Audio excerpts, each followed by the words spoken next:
Homeless boy found a biker's child crying in a parking garage. What bikers did in return changed his life. The crying didn't echo. That was what stopped him. In a parking garage like this, 5 levels of concrete, oil-stained ramps, dead corners where sound usually bounced and multiplied. A child crying should have carried, should have climbed the pillars, should have blurred into noise. Instead, it stayed low, trapped, thin, like someone had already learned not to be loud. The boy froze halfway down the ramp, hand still wrapped around the strap of his torn backpack. He knew that sound. Not the crying, the restraint behind it, the kind you learn when making noise costs you more than silence ever did. He took one step toward it, then another, heart already beating too fast, already calculating exits, already knowing that if he turned back now, nobody would ever know what he'd left behind. And then the crying stopped. Before we continue, tell us in the comments where you're watching from. He waited a full 10 seconds before moving again, long enough for danger to choose its shape. The parking garage smelled like cold metal and old rain. Fluorescent lights hummed overhead, some flickering, some dead entirely. It was past 9, late enough that the daytime crowd was gone, early enough that night security hadn't started doing full rounds yet. That gap, the thin slice of time where things slipped through, was when the boy usually moved. He lived in gaps. He followed the sound to the far corner of level 3, past a row of blacked-out SUVs and sedans parked too clean to belong here overnight. The crying started again, quieter now. A hiccup. A breath dragged back into control. He didn't step out right away. He watched first. A little girl sat on the concrete behind a support column, knees pulled to her chest, helmet too big for her head resting crooked beside her. Pink sneakers, one lace missing. Her jacket was zipped wrong, teeth misaligned like she'd tried to do it with shaking hands. She couldn't have been older than 5. No adults, no phone, no movement except her fingers, rubbing at a dark stain on her sleeve that looked like oil. The boy scanned the garage the way you do when you've learned not to trust scenes that look simple. Cars, shadows, ramp, elevator bay, stairwell door half open, no footsteps, no voices, abandoned then. That was worse. He stepped out slowly, making noise on purpose.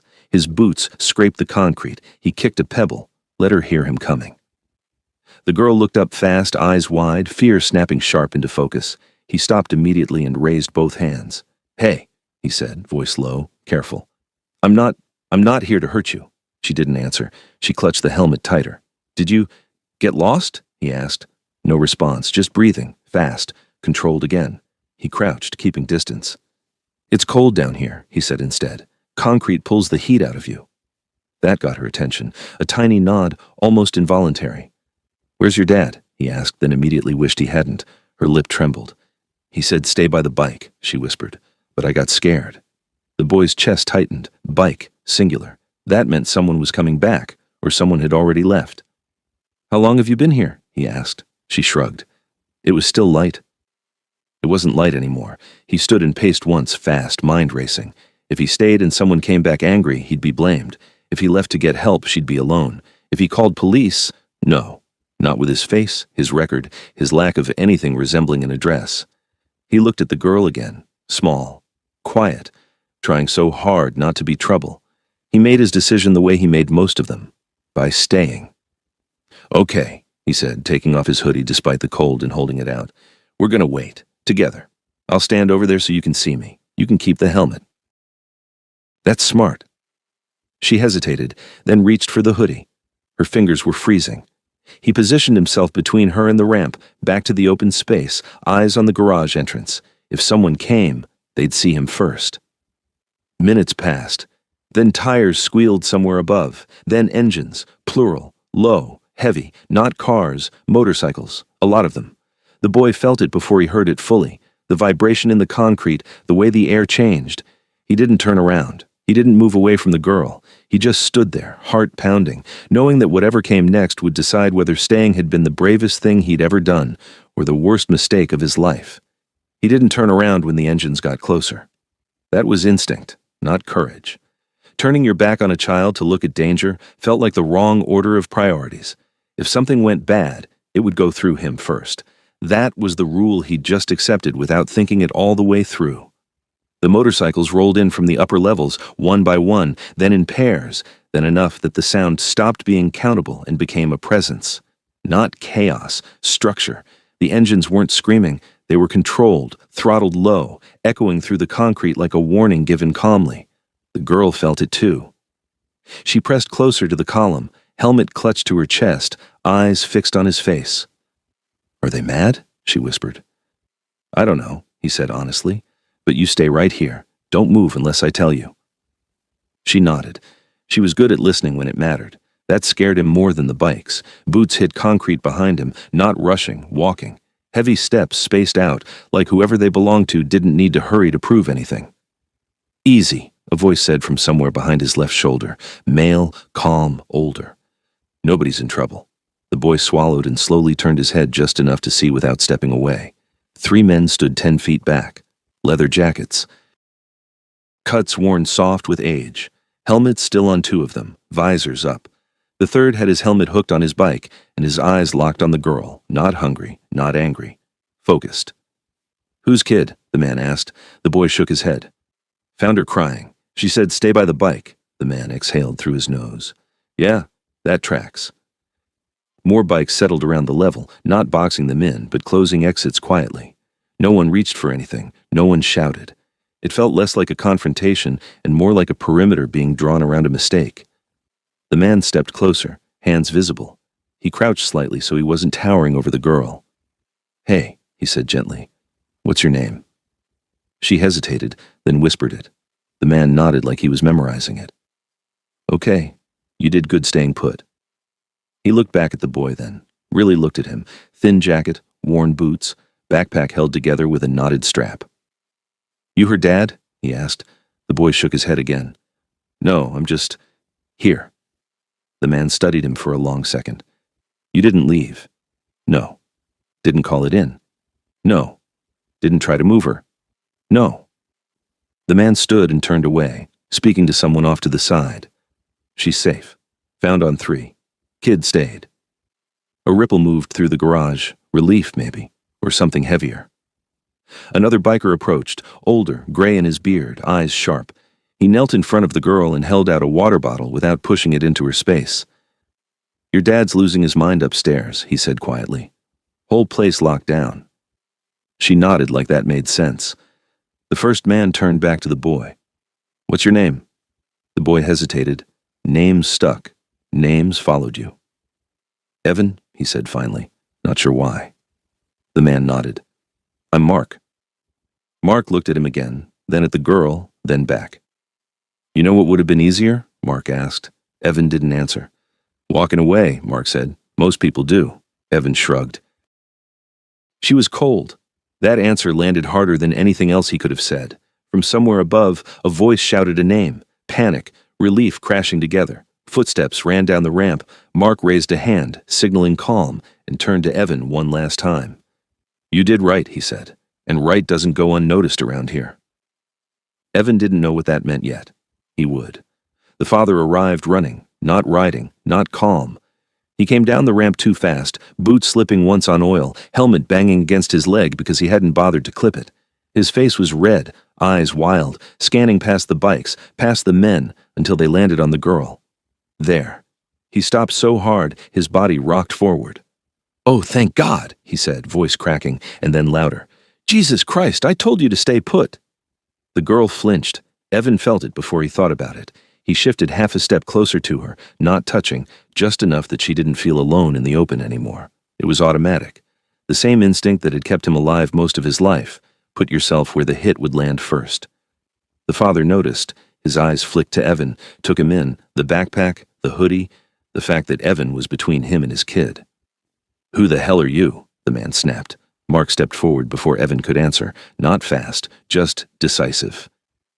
"He's the reason your daughter isn't still crying alone behind a pillar," Mark said. "You want to lower your voice." The father bristled. "I don't answer to you." Mark nodded once. "You do right now." The garage had gone quiet. Not silent, engines still idling, the hum of concrete and electricity, but focused. Every biker on the level was watching. No one moved closer, no one backed off. The father looked around then. Really looked. Counted bikes the way men like him always did, weighing how loud they were allowed to be. He swallowed.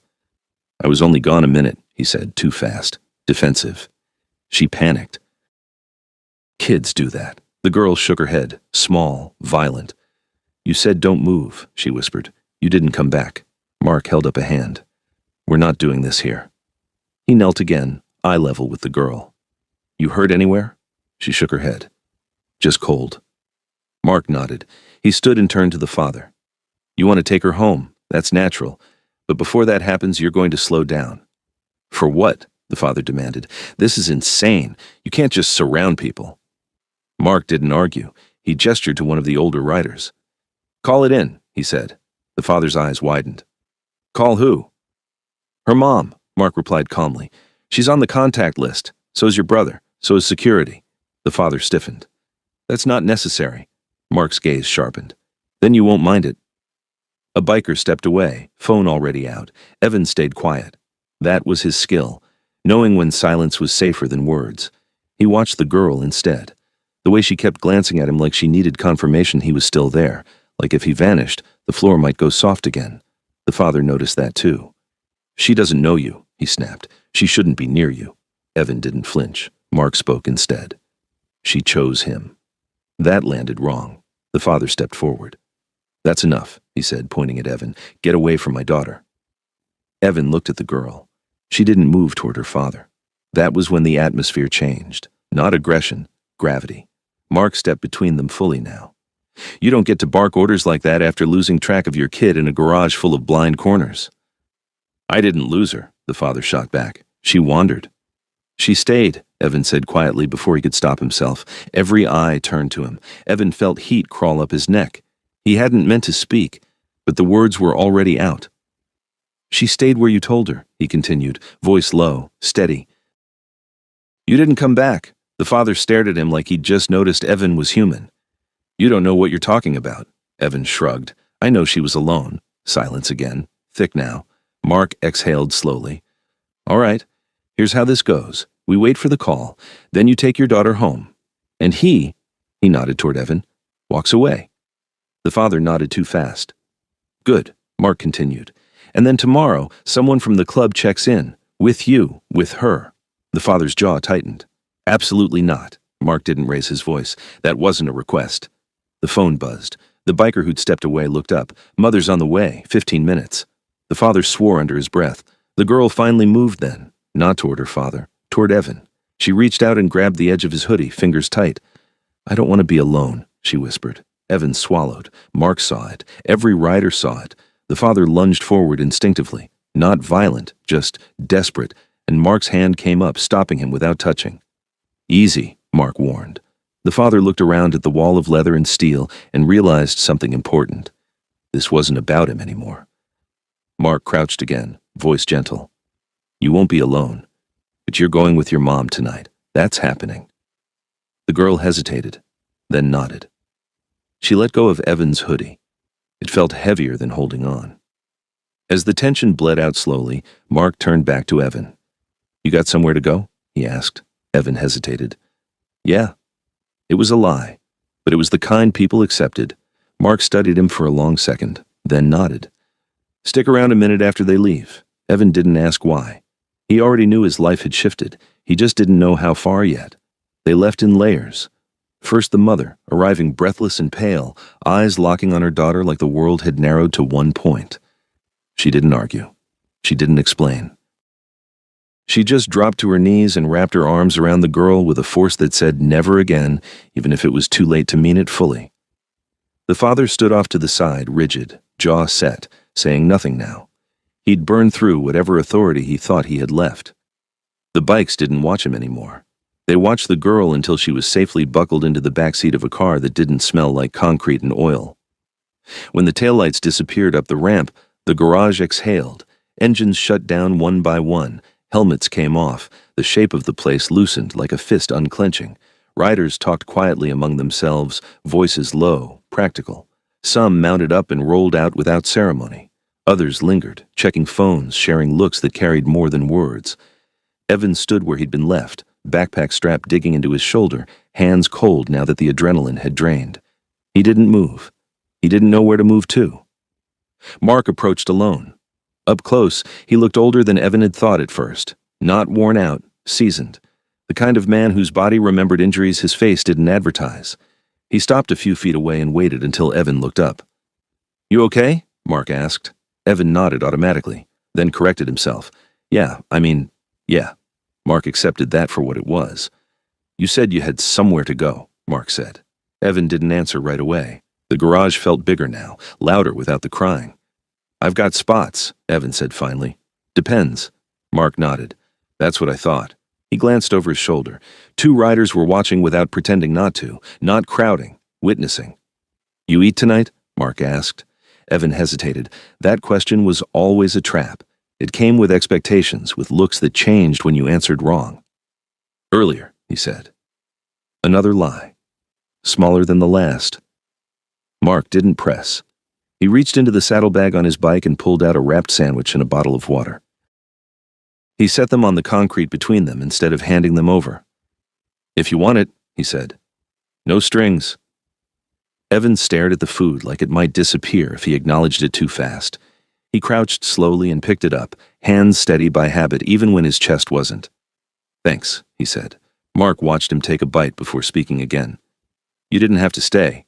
Evan chewed, swallowed. "I know. Most people don't." Evan shrugged. "She was scared." Mark smiled faintly. Not approval, recognition. "We're going to need a statement," Mark said. "Not tonight, not formal. Just later. About what you saw, what you didn't." Evan tensed. "Am I in trouble?" Mark shook his head. "No, but trouble likes to rewrite things when it gets the chance." Evan nodded slowly. He understood that kind of rewriting. "And after?" Evan asked. Mark considered him. "After you keep doing what you were doing, surviving. But maybe not alone." That landed heavier than the bikes had. Evan finished the sandwich in silence. He wiped his hands on his jeans and stood. "I should go," he said. Leaving first had always been safer. Mark didn't stop him. He just said, "If you hear from anyone about this, cops, security, anyone official, you don't answer questions alone. You call me." He handed Evan a card. No logo, no title, just a name and a number. Evan turned it over like it might bite him. "Why?" Mark met his eyes. "Because you stood where it mattered, and that makes you visible." Visible. The word sat wrong in Evan's chest. He'd spent years learning how not to be. Around them, engines started again. The garage filled with sound that rolled up the ramps and out into the night, dispersing into the city like nothing unusual had happened. Mark swung onto his bike and paused, visor still up. "Get somewhere warm," he said. "We'll be in touch." Evan nodded. As the last bikes pulled away, the garage returned to what it had been, concrete, shadows, forgotten corners. But Evan didn't go back to the dark spot behind the column. He walked out into the open, the card warm in his pocket, the echo of engines still vibrating faintly in his bones. For the first time in a long while, staying hadn't cost him everything. It had changed the math. The garage didn't empty all at once. It thinned the way fog does when the sun comes up slow, patches clearing, then filling again, as riders took different exits, different routes, none of them in a hurry. Evan stayed where he was until the last engine sound faded into the distance, until the concrete stopped vibrating under his feet. Only then did the cold really hit. He pulled the hoodie tighter around himself, the one that still smelled faintly of oil and someone else's cologne. The space felt bigger now, emptier, like it was trying to pretend nothing had happened. That was when the security lights brightened, too bright, too sudden. Evan flinched and turned just as 2 men in reflective vests stepped out of the stairwell. Garage security, radios clipped to their shoulders. One of them already looked annoyed, like he'd been waiting for a reason to feel justified. "You can't stay here," the taller one said. No greeting, no question, statement. Evan nodded. "I'm leaving." "Been hanging around all night?" the other asked, eyes flicking to the backpack. Evan didn't answer right away. He didn't owe them the truth, but lies had a way of sticking. "I found a kid," he said. "Her people came." The taller guard snorted. "Yeah, we saw the circus." Evan shifted his weight. "She was alone." "That's not your problem," the guard replied, "and this isn't a shelter." Evan felt the familiar tightening in his chest, that practiced shrinking, the instinct to make himself small, unmemorable. He turned toward the exit ramp, ready to walk away before things escalated the way they always did. "Hey," the second guard said suddenly, "you with those bikers?" Evan stopped. "No," he said. "I was just here." The guard studied him, then glanced at the empty garage, at the way the place still felt watched even though no one was visible. "Figures," he muttered. "Just don't make a habit of it." Evan didn't argue. He walked. Outside, the night air felt different, less trapped. The city had moved on already, traffic flowing, people laughing somewhere down the street, the ordinary cruelty of life continuing uninterrupted. He crossed 2 blocks before he realized he didn't know where he was going. That scared him more than the confrontation had. He usually had a plan, a route, a spot. Even if it was temporary, it was his. Tonight, the old places felt wrong, like going back would undo something he couldn't name yet. He stopped under a flickering streetlight and pulled the card out of his pocket. Mark. Just a name, just a number. Evan stared at it longer than he should have. He didn't like owing people. Owing always came with interest. But this didn't feel like a debt. It felt like a door left unlocked on purpose. His phone was old, cracked screen, battery that lied about how much life it had left. He powered it on and watched the percentage jump, then drop. He typed the number in. Didn't hit call. Not yet. He walked another mile before finding a diner that never closed, the kind with chipped mugs and booths repaired with duct tape. He slid into a corner seat and ordered coffee he barely tasted. The waitress didn't ask questions. That helped.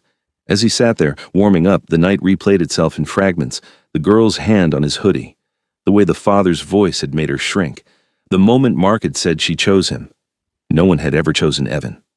The thought landed harder than he expected. His phone buzzed on the table. Unknown number. His stomach dropped. He stared at the screen until it buzzed again, then picked it up. Mark. "You somewhere warm?" Evan swallowed and typed back. "Evan? Yeah." 3 dots appeared, disappeared, appeared again. Mark. "Good. Tomorrow we talk. Not about hero stuff, about options. Options." Evan leaned back in the booth and closed his eyes for a second, letting the words settle. It felt unfamiliar, heavy, like something you had to learn how to carry. He typed one last message. Evan. Okay. When he looked up, the diner window reflected a version of himself he didn't recognize right away. Shoulders less hunched, eyes still tired but steadier. Not fixed, not saved, just seen. Outside, somewhere beyond the reach of the streetlight, a motorcycle passed, engine low, unhurried. Evan didn't look up. He didn't need to anymore. Morning came without permission. Evan woke in the diner booth with his neck stiff and his phone dead on the table beside him. For half a second, panic hit, the old kind, sharp and physical, until he remembered where he was and why. The girl, the garage, the engines, the card. He sat up slowly and stretched his fingers, counting inventory the way he always did after sleeping somewhere public. Backpack still there, shoes still there, no one watching him too closely. The waitress slid a fresh mug of coffee onto the table without asking. You look like someone who stayed up all night on purpose, she said. Evan nodded. Something like that. She didn't push. She never did. By the time he stepped back onto the street, the city had fully reclaimed itself. Sunlight hit glass and concrete hard, flattening shadows, erasing the drama of the night before. If you hadn't been there, you wouldn't know anything had happened at all. That bothered him. He walked until his legs stopped feeling tight, then checked his phone again. Still dead. He found an outlet behind a closed storefront and waited, backpack between his knees, eyes up. When the screen finally lit, there was one message waiting. Mark, corner of 8th and Calder, noon. Eat first. Evan checked the time. He had an hour. He ate cheap and fast, eggs, toast, whatever came with calories, and showed up early anyway. Old habit. Better to wait than be waited on. Mark was already there, sitting on his bike with his helmet off, sunglasses hooked into his collar. No leather today. Plain jacket. If you didn't know what to look for, he could have been anyone. You didn't have to come, Mark said when Evan stopped a few feet away. I know, Evan replied. Mark nodded. Good. They didn't shake hands. They didn't sit right away. Mark just gestured toward a bench across the street where the sun hadn't reached yet. Tell me about you, Mark said once they were seated. Not the night, before it. Evan shrugged. There's not much. That's rarely true. Evan stared at the pavement. I move. I work when I can. I don't stay places long. Why? Because places start asking questions. Mark nodded slowly. And you don't like questions. I don't like answers, Evan said. That got a breath of a laugh out of Mark, not mocking, understanding. Anyone looking for you? Mark asked. Evan hesitated. Not officially. Unofficially. Evan shook his head. Not anymore. Mark let that sit. You know the girl's okay, he said then. Her mom stayed the night with her. Doctors checked her out. Shaken, but fine. Evan exhaled without realizing he'd been holding it. Good. She keeps asking about you. Evan stiffened. Why? Mark looked at him. Because when she remembers that night, you're the part that didn't move. That landed heavier than praise ever could. Mark leaned back. Here's the thing, Evan. You did something right. But the world doesn't reward that automatically. Sometimes it punishes it. Evan nodded. I know. So we make sure that doesn't happen, Mark said. Not by hiding you, by anchoring you. Evan frowned. Anchoring sounds like staying. It is. Silence stretched between them, filled with traffic noise and the distant sound of a siren that wasn't for either of them. What does that mean? Evan asked finally. Mark answered carefully. It means an address, a job that pays on paper. Someone who answers the phone if your name shows up somewhere it shouldn't. Evan felt his chest tighten. I don't want to owe you. Mark met his eyes. You don't owe me. You owe the version of you that stayed last night. Evan looked away. I don't fit, he said. Mark nodded. Neither did I. That's not the disqualifier you think it is. A motorcycle passed through the intersection, slow and controlled. Another followed. Not a convoy, just movement. Mark stood. You don't have to decide anything today, but you don't walk away from this pretending it didn't happen either. Evan stood too. What if I mess it up? Mark smiled faintly. Then we correct. That's the difference. They stood there for a moment longer, two people measuring a road that didn't exist yesterday. Evan slipped the card back into his pocket, not like something fragile this time, but like a tool. Okay, he said. Mark nodded once. Good. The city moved around them, unaware. But Evan didn't feel invisible anymore, and that, more than anything else, scared him and kept him standing at the same time. The place Mark took him wasn't impressive. That was the point. It sat above a closed auto parts store on the edge of an industrial strip where the sidewalks cracked but didn't crumble. One narrow stairwell, one door with a lock that worked, a small window that looked out over a loading bay where trucks came and went on predictable schedules. Temporary, Mark said, unlocking the door, but stable. Evan stepped inside slowly, half expecting the space to reject him. He'd learned not to trust roofs that offered themselves too easily. It was clean, sparse, a mattress on a metal frame, a folding table, two chairs that didn't match, a kitchenette that smelled faintly of lemon cleaner. No cameras, no alarms, no one waiting inside. Rent's covered, Mark said. Utilities, too. Paperwork's already started, but nothing moves until you say so. Evan set his backpack down without realizing it. That was new. He usually kept it on, even indoors. You don't have to stay, Mark added, but if you do, this becomes your address, which means certain things stop being optional. Evan nodded. Like what? Like being found, Mark said. Like being counted. Like being asked to show up. That sat heavy. They didn't talk about gratitude. They didn't talk about second chances. Mark walked him through the basics, how the lock worked, which neighbors minded their business, which didn't. When trash went out. Where to eat if you didn't want questions. Then he stopped at the door. One more thing, Mark said. People are going to look at you differently now. Evan frowned. Why? Because you stood still when it mattered, Mark replied. And some folks don't like mirrors. The door closed behind him. The quiet was unfamiliar. Evan sat on the edge of the mattress and listened to the building breathe. Pipes, distant traffic, a forklift somewhere below. No footsteps outside the door. No voices behind walls. He lay back fully clothed and stared at the ceiling until his eyes burned. Later that afternoon, Mark texted him an address and a time. Evan showed up early again, this time to a small shop tucked between a tire place and a welding supply store. The sign read, Logistics Support. Nothing else. Inside, a man with grease under his nails looked up and nodded once. You're Evan, he said, not a question. Evan nodded. Name's Luis. You don't need to tell me anything you don't want on paper. But if you want work, you show up when you say you will. Evan swallowed. What kind of work? Luis shrugged. Runs, inventory, cleanup, starts small, gets bigger if you don't disappear. That was fair. Evan worked until his hands ached. He liked that. Pain he could account for. At the end of the day, Louise handed him cash and a receipt. "First one's always both," Louise said. "Gets you used to being real." Evan folded the receipt carefully and put it in his pocket like it mattered. That night, he stood at the window of the room above the auto parts store and watched trucks come and go. Headlights, taillights, motion with purpose. His phone buzzed. Unknown number. He stiffened, then checked it. Girl's mom. "She asks about you sometimes. Just wanted you to know she's okay." Evan stared at the screen for a long time before typing back. "Evan, I'm glad." He set the phone down and didn't wait for a reply. Outside, a motorcycle passed through the intersection, engine low, familiar.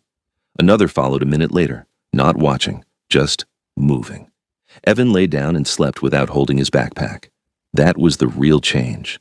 Not the room, not the job, not the phone number. The fact that when the world went quiet, it didn't feel like a trap anymore. It felt like space. And space, he was learning, came with responsibility. The attention didn't come all at once. It arrived sideways. Evan noticed it first in the way Luis started writing his name a little more carefully on the timesheet. Then, in the way a city inspector showed up unannounced one morning, walked the shop without saying much, and left without issuing citations that usually came standard. Then, in the way Mark's messages stopped being casual check-ins and started sounding like coordinates. "Don't take calls from unknown numbers. If someone asks you questions about the garage, you send them to me. Nothing's wrong. This is just how ripples move." Evan didn't like ripples. They spread without asking. 3 weeks passed. He worked, he slept, he learned how to wake up without panic, how to leave his backpack behind without feeling naked, how to show up somewhere at the same time every day and not feel trapped by it. That was when the man came to the shop. Not leather, not uniform. Button-down shirt, sleeves rolled just enough to look harmless. He stood near the entrance pretending to read a notice taped to the wall, then turned when Evan passed by with a crate. "You Evan?" he asked. Evan stopped. "Yes," he said, "because lying here would be worse." The man smiled. "Name's Harold. I work with parking facilities." Luis looked up from the counter but didn't interrupt. "I heard you were present during an incident a few weeks back," Harold continued. "Little girl. Garage on Mercer." Evan felt the room tighten, not fear, awareness. "I already gave a statement," Evan said. Harold nodded. "Unofficially, this would just be clarifying." "I don't answer questions alone," Evan replied, the words coming easier than he'd expected. Harold's smile thinned. "We're just trying to make sure the story's consistent." Luis stepped forward then, slow and deliberate. "He's working. If you've got business, you talk to counsel." Harold raised his hand slightly. "No pressure." But pressure was exactly what it was. That night, Mark came by the room above the auto parts store instead of texting. He didn't sit. He leaned against the counter like someone who'd learned to stay ready. "They're trying to isolate you," Mark said. Evan nodded. "Figured. They want to see if you'll talk differently without witnesses." "I won't," Mark studied him. "You sure?" Evan met his eyes. "I didn't stay quiet that night to get loud now." Mark smiled then. Small. Real. "Good," he said, "because this is the part where people test whether you were an accident or a pattern." Evan exhaled. "I didn't ask for this." "No," Mark agreed, "but you earned it." The next morning, Evan found a letter slipped under his door. No return address, no threats, just language, polished, careful, requesting cooperation for the sake of clarity and closure. He folded it and didn't throw it away. He brought it to Mark. "That's smart," Mark said. "They count on people burning things." "Why?" Evan asked. "So later they can say you were emotional." Mark made copies. By the end of the week, a lawyer Evan didn't pay for sat across from him in a quiet office and asked him to repeat the story slowly, not to trap him, to anchor it. "Consistency isn't about repetition," she said. "It's about not letting them move the ground under your feet." Outside the office, 2 bikes idled at opposite ends of the block, not guarding, observing. Evan watched them through the glass and felt something unfamiliar settle in his chest. Not safety, support. That night he dreamed of the garage again, the lights, the echo, the crying. But this time, when the sound stopped, it was because someone else had arrived, not because the world had gone quiet. He woke up steady. The next phase had started, and Evan was no longer something that could be moved quietly out of the way. The hearing didn't feel like a confrontation. That bothered Evan more than if it had. It took place in a municipal building that smelled like carpet cleaner and old paper, the kind of place designed to soften tension through blandness. No windows in the room, neutral paint, chairs arranged so no one sat higher than anyone else, the illusion of balance. Mark wasn't in the room. That was intentional. Evan sat with the lawyer Mark had brought in and a woman from child services who hadn't worked the original case. That detail mattered. New eyes, less history, less defensiveness. Across from him sat two men and a woman he hadn't met before. One represented the parking authority, one from the city's liability office. The third introduced herself as Oversight. No one raised their voice, no one needed to. They asked Evan to walk through the night again, slowly, precisely, where he'd been sleeping, why he'd been in the garage, what time he'd heard the crying, how long before he approached, what the girl had said, what he'd said in return. Evan answered the way he'd practiced, not rehearsed but anchored, facts, actions, sequence. I stayed, he said at one point, because she didn't know me and that was safer than her being alone. The woman from Oversight paused. Safer how? Because alone is when people disappear, Evan replied. I didn't want to be another person who walked past. No one challenged that. Instead, the questions shifted. They asked about Mark, about the bikes, about who had contacted him afterward, whether anyone had coached his statement, whether he'd been offered money. Evan shook his head. I was offered food. That landed wrong for them. He could see it. The room recalibrated. After 2 hours, the lawyer stood. That's sufficient. The Oversight woman nodded. For now. Outside, the hallway felt too long. Mark waited near the elevator, leaning against the wall like he'd been there all morning. He didn't ask how it went. He didn't need to. Evan's shoulders told him. They're not done, Evan said as they walked. No, Mark agreed, but they've stopped pretending this is about confusion. What is it about then? Mark stopped at the curb. Traffic rolled past, ordinary, indifferent. It's about control, he said. You disrupted a clean failure. Evan frowned. I didn't do anything big. That's the problem, Mark replied. You did something small and undeniable. They didn't ride together. They never did. But two bikes merged into traffic ahead of them anyway, spacing themselves without signal. Back at the shop, Luis pulled Evan aside. City inspector came back. Evan stiffened. Problems? Luis shook his head. No, asked questions, wrote notes, left again. That's good? Luis shrugged. It's neutral, which is better than usual.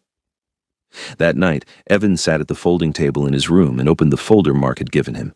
Copies of statements, dates, names, his name, printed cleanly on the top of a page. He closed it again. The weight wasn't crushing anymore. It was grounding. His phone buzzed. Girl's mom. She started sleeping with the light off again.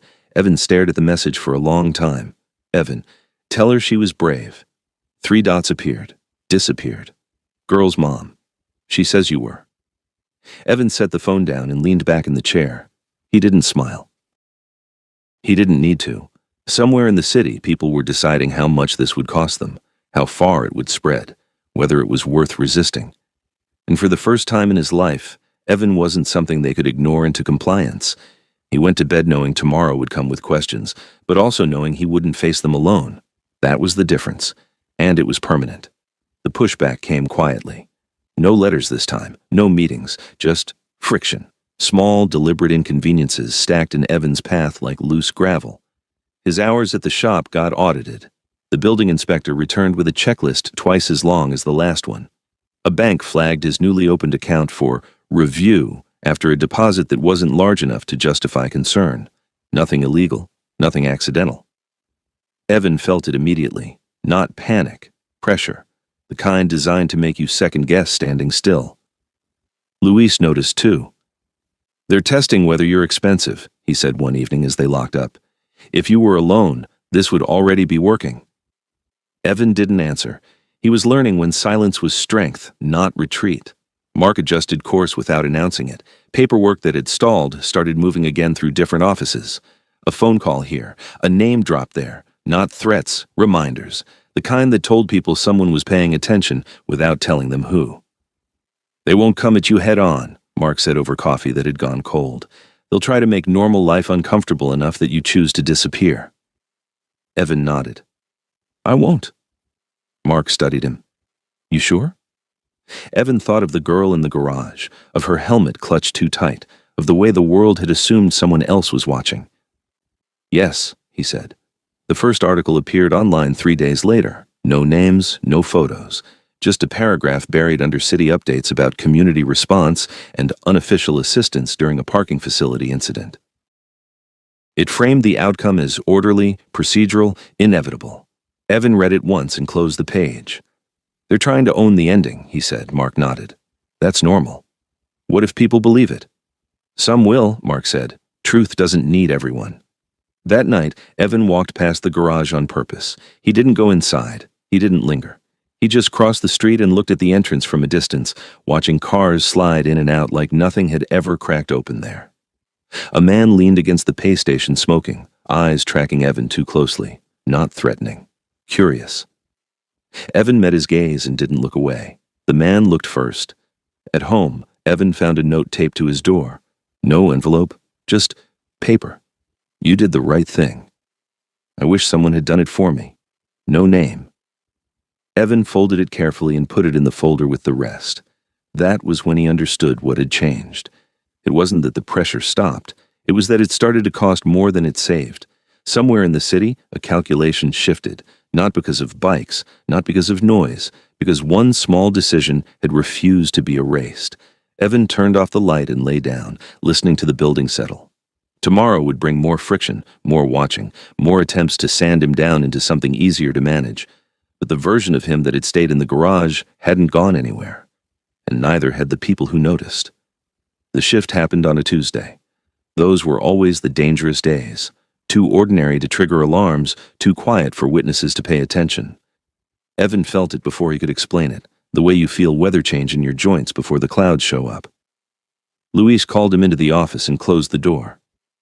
"They offered me an inspection exemption," Luis said flatly. Evan didn't respond right away. "For what?" he asked. Luis leaned back in his chair. "For being cooperative. For streamlining communication. For keeping things simple." Evan nodded slowly. "And you said?" Luis held his gaze. "I asked what cooperation meant." Evan already knew the answer. "They want distance," Luis continued, "from you, from the incident, from anyone who complicates the story." Evan exhaled. "I won't disappear." Luis nodded. "Didn't think you would, but I needed to hear it out loud." That night, Mark didn't text. He showed up. He stood in the doorway of the room above the auto parts store, jacket still on, eyes sharper than usual. "They're escalating sideways," Mark said. "Pressure on employers, on landlords, on anyone who can be convinced to call this inconvenient." Evan leaned against the counter. "So what happens now?" Mark watched him carefully. "Now you decide how visible you want to be." Evan frowned. "I thought that wasn't a choice." "It isn't," Mark said, "but how you're visible is." Mark laid out the options without selling any of them. Advocacy channels, testimony, formal affidavits, public record statements that couldn't be quietly amended later. None of it dramatic, all of it permanent. "They'll try to frame you," Mark said. "Not as a liar, as unreliable, as someone with too many variables." Evan nodded. "Homeless, no record, no address until recently." "Exactly." Evan looked at the folder on the table, the notes, the copies, the receipt from his first day's work. "What happens if I step forward?" he asked. Mark didn't soften it. "You lose the option of slipping back into the cracks, forever." Evan was quiet for a long time. When he spoke, his voice was steady. "I already lost that." The meeting happened 2 days later. Not a hearing, not court. A sworn statement recorded with oversight, present and counsel on both sides. Evan wore clean clothes that still felt wrong on him, sat upright in a chair that didn't wobble, and told the story again. No drama, no embellishment. He described the sound of crying that didn't echo. The way the girl had tried not to be loud, the choice to stay. When asked why he hadn't called police immediately, Evan answered honestly. "I didn't trust that she'd be the priority," he said. "I trusted that she wouldn't survive being alone." The room went still. Afterward, no one congratulated him. No one thanked him. The people involved simply recalculated and moved on to the next problem. Outside, Mark waited by his bike. "You just became expensive," Mark said. Evan nodded. "Good." That night, the letter came. Certified, official, carefully worded. It informed Evan that certain matters were now under review and that he might be contacted again. He folded it once and placed it in the folder. Later, his phone buzzed. Girl's mom. She asked if you'd ever visit. Evan stared at the message for a long time. Evan, not yet, but tell her I'm proud of her. He set the phone down and looked out the window at the loading bay below. Trucks came and went, drivers doing their jobs without knowing anything about the lines that had shifted beneath them. Evan didn't feel brave. He felt committed. And commitment, he was learning, was heavier than fear, but it didn't bend the same way. Whatever came next, it wouldn't happen quietly. Not anymore. The city never announced the conclusion. It simply moved past the moment where it could pretend nothing had happened. The review closed without spectacle. No press conference, no apology. Just a memo that adjusted language, reassigned responsibility, and quietly recommended procedural changes. Names weren't highlighted, failures weren't admitted, but the outcome stuck, the kind that couldn't be walked back without effort. Evan read the notice once and set it down. He was sitting at the folding table in the room above the auto parts store, sunlight cutting across the floor in a way that still surprised him. He'd learned the sound of this place now. The trucks in the morning, the radio downstairs, the door that stuck unless you lifted it just right. Normal sounds. Mark stopped by that afternoon without calling ahead. He didn't sit. He leaned in the doorway like someone checking on a site after a storm. It's done, Mark said. Evan nodded. I figured. They won't bother you anymore, Mark continued, not because they learned, because you're not worth the risk now. Evan thought about that. That's supposed to feel good? Mark smiled faintly. It's supposed to feel finished. They stood there in silence for a moment. You don't owe us anything, Mark said. This doesn't turn into a story where you wear a jacket or ride a bike or belong to something you didn't choose. I know, Evan replied. But, Mark added, you're welcome around. That part doesn't expire. Evan nodded again. He'd learned the difference. Later that week, Evan walked into the garage one last time, not to check it, not to confront it, just to pass through in daylight, when the echoes were smaller and the shadows behaved. Cars came and went. A family argued about a ticket at the pay station. Someone laughed. No crying. He didn't stay long. That night, his phone buzzed. Girl's mom. She wants to say thank you herself. No pressure. Evan stared at the message, then typed back. Evan, tell her she doesn't have to. I'm glad she's okay. A pause. Girl's mom. She said you stayed. That matters to her. Evan looked out the window at the street below. A motorcycle passed through the intersection, engine low, unremarkable. Another followed a few minutes later. No formation, no signal, just motion. He didn't chase it. The next morning, Evan went to work. He signed his name on the sheet. He stacked inventory. He took a lunch break at the same time as everyone else. His name was on paper now, not as a problem, not as a footnote, just as someone who showed up. That was the change, not rescue, not reward. Not transformation, continuity. The world hadn't become kinder. It had become slightly more careful, slightly more accountable, enough to make staying a viable option. Evan locked the shop that evening and walked home without checking over his shoulder. The key fit the lock because it was supposed to. He stood inside the room, lights on, door closed, and let the quiet exist without filling it. Some people ride past, some people look away, and sometimes someone stops, not because they're strong or brave or meant for it, but because leaving would cost more than staying.